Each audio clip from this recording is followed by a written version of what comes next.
Thank you వేదికపై ఉన్న పెద్దలందరికీ నా హృదయపూర్వక నమస్కారాలు. ఇంత పెద్ద సంఖ్యలో ఇంత వేడిలో మీ అందరూ ఈరోజు సీఎం గారిని కలవనికి వచ్చిన ప్రతి ఒక్కరికి పేరు పేరున నా హృదయపూర్వక నమస్కారాలు. మీరు గత పార్లమెంట్ సమావేశాల నుంచి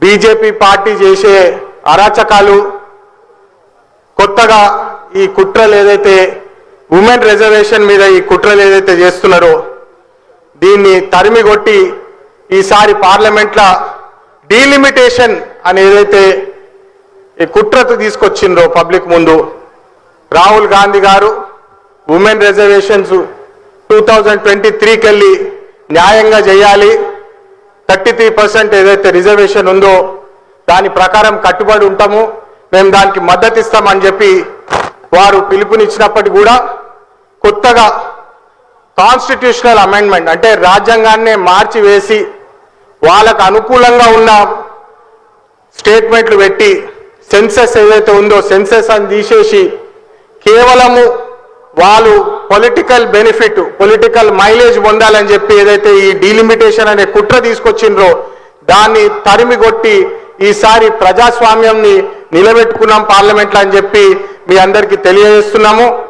మొదటిగా మీ అందరికీ తెలుసు, కొత్తగా తేజస్వి సూర్య అని చెప్పి ఒక బెంగళూరు నుంచి ఎంపీ వచ్చి తెలంగాణ విభజనని పాకిస్తాన్తో పోల్చుడు అసలు ఎంత అన్యాయం అని చెప్పి మేమందరం ఎంపీలము పార్లమెంట్లో, కిషన్ రెడ్డి గారు కూడా ఉండే పార్లమెంట్లో, వారు కూడా అసలు తెలంగాణ కోసము తెలంగాణ ఉద్యమం ఏదైతే జరిగిందో మీ అందరికి తెలుసు. 1969 యాజిటేషన్లో కూడా బుల్లెట్ గాయాలను కూడా లెక్క చేయకుండా కాకా వెంకటస్వామి గారు జై తెలంగాణ అని చెప్పి ముందుకెట్లా పోయినరో అదేవిధంగా తొలి ఉద్యమంలో మళ్ళీ ఉద్యమంలో కూడా తెలంగాణ కోసము 1500 మంది ప్రాణ బలిదానాలు అయినప్పటికీ కూడా వాళ్ళు దాన్ని కించపరిచి కిషన్ రెడ్డి గారు మర్చిపోతున్నారు.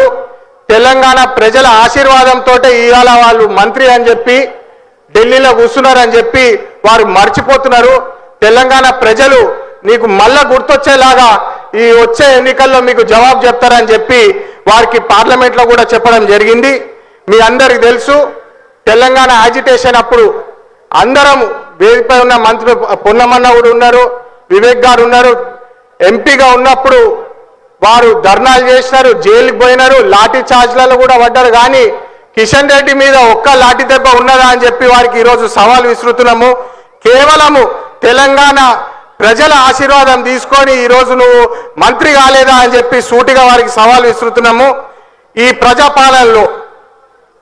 ప్రజాపాలనలో ఏదైతే బ్రహ్మాండమైన డెవలప్మెంట్ జరుగుతున్నదో మీరు కల్లారా చూస్తున్నారు.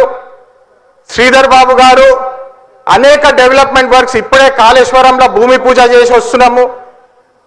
195 కోట్ల రూపాయలతోటి కంప్లీట్ టెంపుల్ డెవలప్మెంట్ వర్క్స్ అవన్నీ ప్రారంభం అవుతున్నాయి. ఈ రోజు నుంచి ఖచ్చితంగా దాన్ని ఒక tourism spot, multi level multi high class పుణ్యక్షేత్రంలో తయారవుతుంది అది ఈ డెవలప్మెంట్ తోటి, ఈ ప్రజాపాలన అని చెప్తూ మరి ఇంకెన్ని డెవలప్మెంట్ వర్క్స్ కోసము మేము ముందుకెళ్తూ ఉంటాము. పార్లమెంట్లో కూడా మీ సమస్యలను గలం విప్పి గట్టిగా చెప్తామని చెప్పి చెప్తూ జై హింద్, జై తెలంగాణ.